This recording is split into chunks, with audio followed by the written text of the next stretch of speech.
बिहार विधानसभा का budget session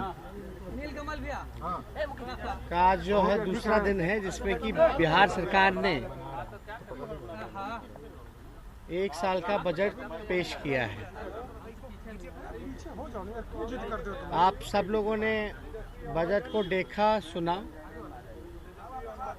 ये पूरी तरीके से जो बजट है ये झूठ का पुलिंदा है। पढ़ाई, दवाई, कमाई, सिंचाई, सुनवाई और कार्रवाई का जिक्र तक इस बजट में नहीं रहा। केवल घोषणाएं और ऐसी घोषणाएं जो फिर से दोहराया गया, जो 7 निश्चय 1 की बात है, वो भी अब तक पूरा 7 निश्चय 1 नहीं हो पाया। 7 निश्चय पार्ट 2 की बात की गई, लेकिन इसमें झूठ हम इसलिए बोलेंगे, आप सब लोगों ने देखा होगा एक इंडस्ट्री, कारखाने लगाने की कोई जिक्र नहीं हुआ। बंद पड़े जितनी चीनी मिल, पेपर मिल, जूट मिल, उसका कोई जिक्र नहीं हुआ। फूड प्रोसेसिंग यूनिट्स की जहां तक बात थी, आप जानते हैं केला, मखाना, मकई, जो बिहार में जिसका उत्पादन होता है, जिस हिसाब से सेक्टर में फूड प्रोसेसिंग यूनिट अगर खोला जाए तो बिहार में काफी लाभ हो, इसका कहीं कोई चर्चा नहीं। कोरोना काल के भाषण बजट का जब शुरू हुआ तो कोरोना काल का जिक्र किया गया, जिसमें कि साफ और साफ सरकार ने झूठ के सिवाय और कुछ नहीं बोला। क्या इंतजामी थी रेलवे का टिकट के बारे में, ये हम लोगों ने, आप लोगों ने भी देखा। कोरोना काल में जितना भ्रष्टाचार और जितना फर्जीवाड़ा डेटा के साथ बिहार सरकार ने किया है, देश में शायद ही कोई ऐसा राज्य है जिस हिसाब से भ्रष्टाचार या फर्जीवाड़ा हुआ होगा। बजट का में जो जिक्र किया गया कि भाई स्पोर्ट्स यूनिवर्सिटी लेके आएंगे, ये हम आपको बता दें कि स्पोर्ट्स यूनिवर्सिटी वो हमारे संकल्प में था। राष्ट्रीय जनता दल के मैनिफेस्टो में स्पोर्ट्स यूनिवर्सिटी का जिक्र था। कहाँ लाएंगे? तो राजगीर में। ये जो राजगीर में जो स्टेडियम कॉम्प्लेक्स बन रहा है, क्या उसी को नामकरण खाली स्पोर्ट्स यूनिवर्सिटी का दिया जाएगा? यानी काम तो हमारी जब महागठबंधन की सरकार थी, ये तब इसका शुरू किया गया। उस जमीन की घेराबंदी भी हमारे समय में ही हुआ। तो कहीं ना कहीं से ठगने की बात पूरी तरीके से बिहार को झूठ परोसा जा रहा है, जुमलेबाजी हो रही है। और कहीं भी रोजगार देने की बात की गई कि 20 लाख जो है सृजन करेंगे। नौकरियां तो छोड़ दीजिए, बिहार सरकार जो है कोर्ट के ऑर्डर के बाद भी नियुक्ति पत्र नहीं देती है।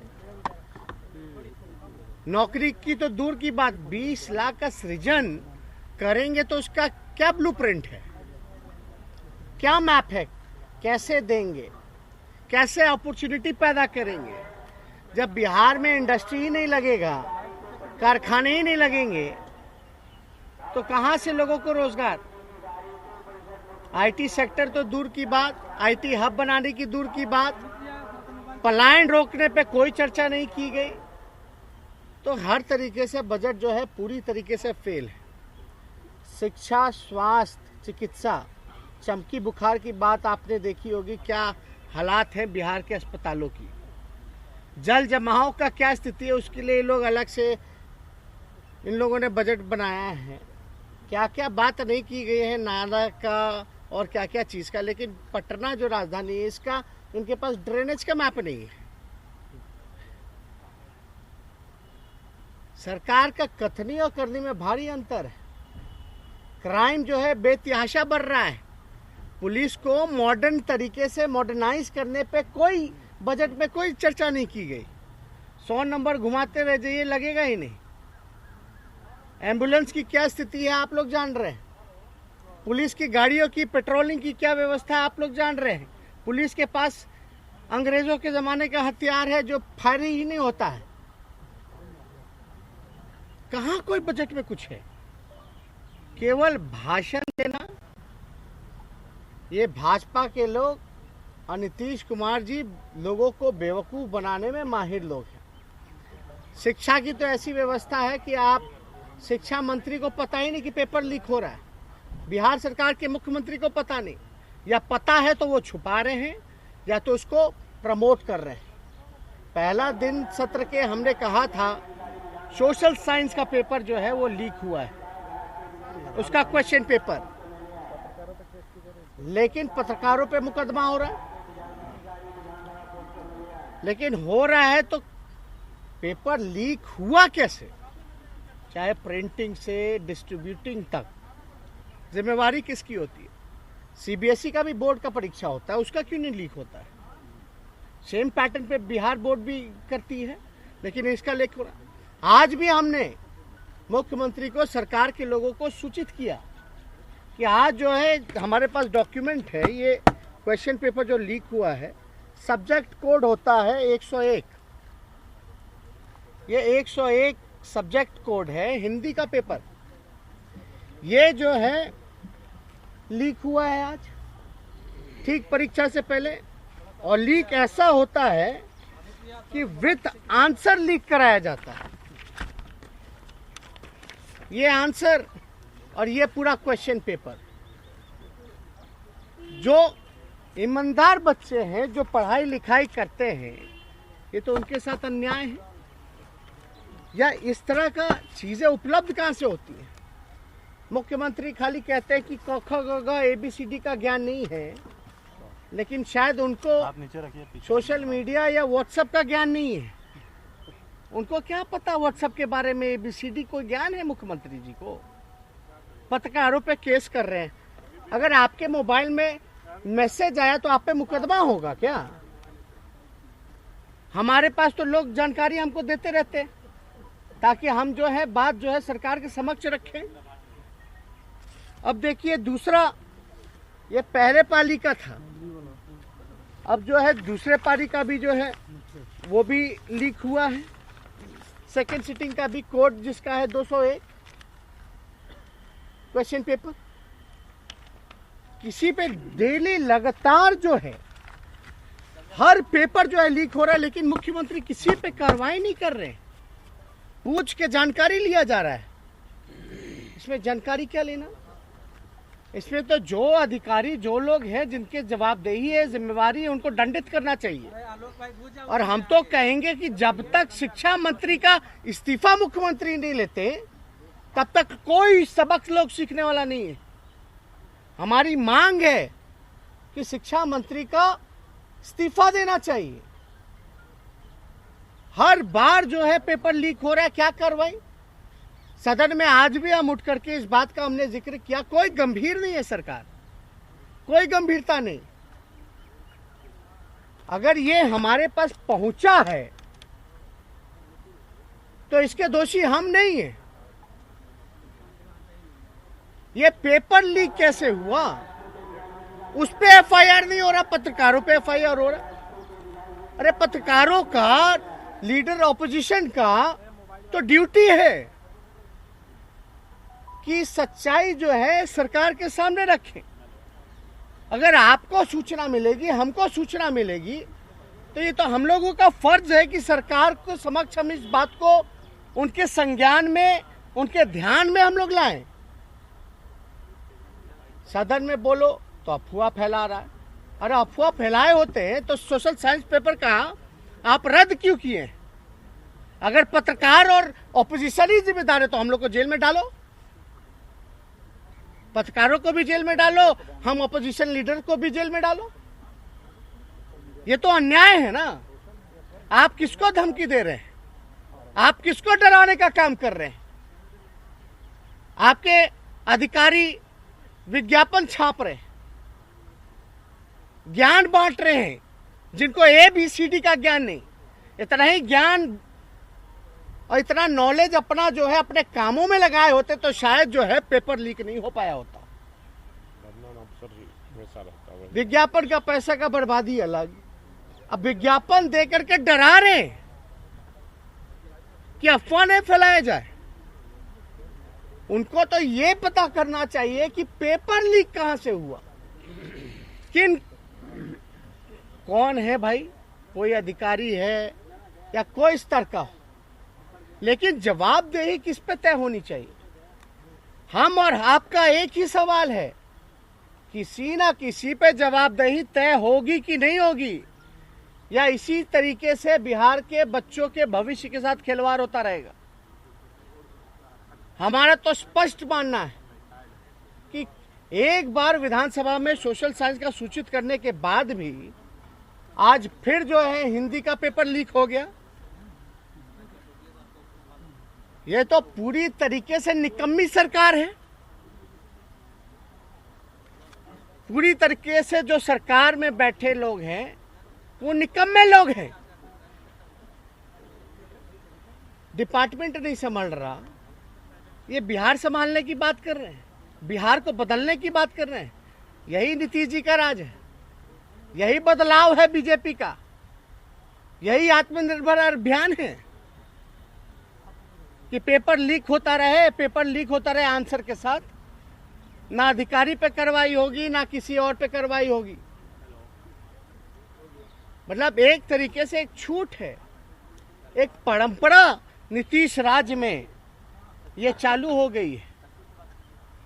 और ये कोई एग्जामिनेशन बोर्ड का ही नहीं, सिपाही बहाली में, दरोगा बहाली में, बीपीएससी में कोई ऐसा नहीं है जिसका पेपर लीक नहीं होता है। अगर सरकार कोई कार्रवाई शिक्षा मंत्री पे, हम तो पहले ही बोल चुके हैं मुख्यमंत्री की अंतरात्मा जो है वो डूब मरी है बंगाल के खाड़ी में। अरे कम से कम शिक्षा मंत्री का तो जवाबदेही तय होना चाहिए, उनका तो इस्तीफा लेना चाहिए। किस पे जवाबदेही तय होगी? आप तो जिस पे एक्शन लेना चाहिए उसको आप प्रमोट करते हैं उन अधिकारियों को, और वो अधिकारी जो है विज्ञापन में पत्रकार भाइयों को और ऑपोजिशन के लोगों को डरा रहे हैं, धमका रहे हैं और ज्ञान बांट रहे हैं। तो इसलिए हम लोगों का ये देखिए, ये कोई मामूली बात नहीं है। एक क्वेश्चन पेपर में कितने बंडल, कितने पेजेस हैं? लगभग 10 से भी ज्यादा पेजेस, 10 से भी ज्यादा। और अद्भुत है कि हमको तो आंसर के साथ जो है वो लीक हो रहा है। लगभग 50 क्वेश्चन है तो 50 का इसमें आंसर है। आप बताइए, ये बिहार बोर्ड है, इससे बिहार की छवि पे पूरे तरीके से देश भर में, दुनिया भर में बदनामी हो रही है। और इसलिए हम लोग सब लोग हाथ जोड़ करके विनती करके कि यही जो बच्चे हैं कल भविष्य होंगे। फर्जी डिग्री लोगों को रिजल्ट में भी कितना फर्जीवाड़ा होता है। बिहार बोर्ड का या कोई परीक्षा होता तो सनी लियोनी टॉप कर जाती है। ये स्थिति बनी हुई है, फिर भी कोई शर्म नहीं, कोई एक्शन नहीं, कोई कार्रवाई नहीं। इसलिए हम सभी विपक्ष के लोग जो हैं, सबसे पहला सवाल है जवाबदेह कौन है। दूसरा, अगर जिसकी जवाबदेही है तो किसी पे तो तय होनी चाहिए, और तय है तो उस पे कार्रवाई होनी चाहिए। अगला, कार्रवाई के बाद दोबारा ऐसी घटना ना हो, मुख्यमंत्री को इसका भरोसा सदन में बिहार के लोगों को दिलाना चाहिए। तो इसलिए हम लोग इस बात को उठाएं। पत्रकारों को रोका जा रहा है तेजस्वी जी, और उसके साथ मारपीट भी किया जा रहा है सर। आज विधानसभा में एक पत्रकार के साथ मारपीट किया गया है। रोका जा रहा है, उनके लिए तरह तरह के आईडी कार्ड लगाए जा रहे हैं और उनको कहा जा रहा है कि आप बाहर से आइए। एक ऐसा लग रहा है कि पता नहीं कहाँ के आतंकवादी घुसने चले आए हैं, सवाल नहीं पूछने दिया जा रहा है। ये पत्रकारों को डराना धमकाना, दबाव में कहीं ना कहीं से काम करवाने का प्रयास किया जा रहा है। पत्रकार स्वतंत्र होते हैं और जो सच्चाई होती है उस बात को वो समक्ष रखते हैं और निष्पक्षता से, देखिए कोई भी सरकार रही हो, कभी भी रही हो, इस तरह का माहौल कभी भी हम लोगों ने नहीं देखा ना सुना। इसलिए पत्रकार जो हैं या मीडिया जो है उसको लोकतंत्र का चौथा खंभा माना गया है।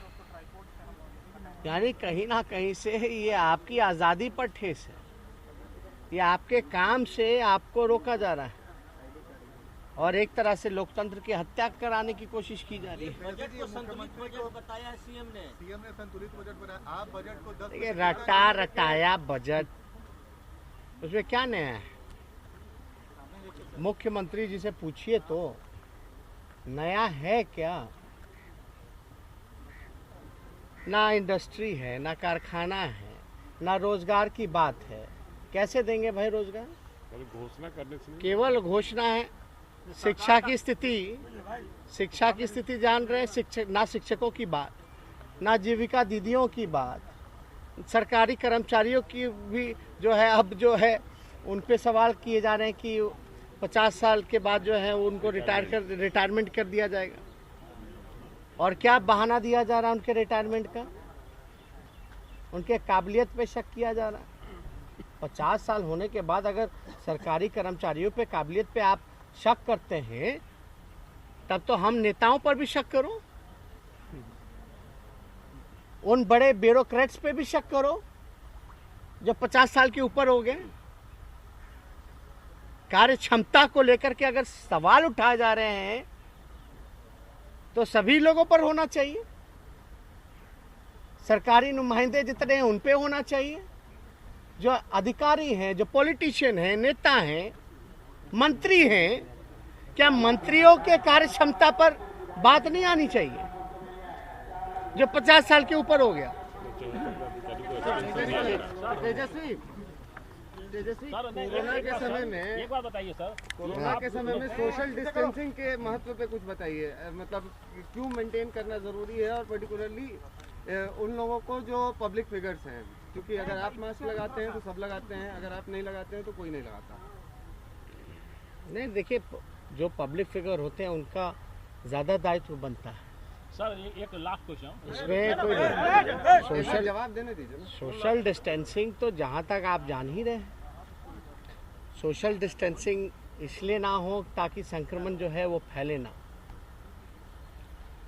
अभी वैक्सीन की बात चल रही है, किसी का इम्यूनिटी अच्छा है तो उसको हो रहा है, नहीं हो रहा, या जिसको हो गया उसको दोबारा होने की चांसेस जो है वो कम आ रही है। तो इसमें तो ये तो डिजीज़ है, महामारी है। इस महामारी में तो आप सब लोगों को सावधान रखना। आपने मास्क कैरी किया अपना?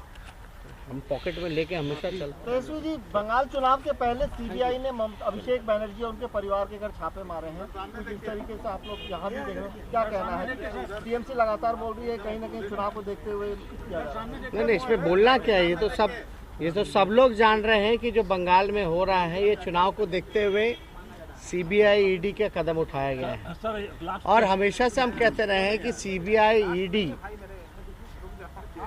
ये असल इनका जो काम है वो ना करके पॉलिटिकली एक्टिव हो रखे हैं और एक पार्टी का सेल के तरीके से वो काम कर रहे हैं और पूरी तरीके से स्वतंत्र नहीं है।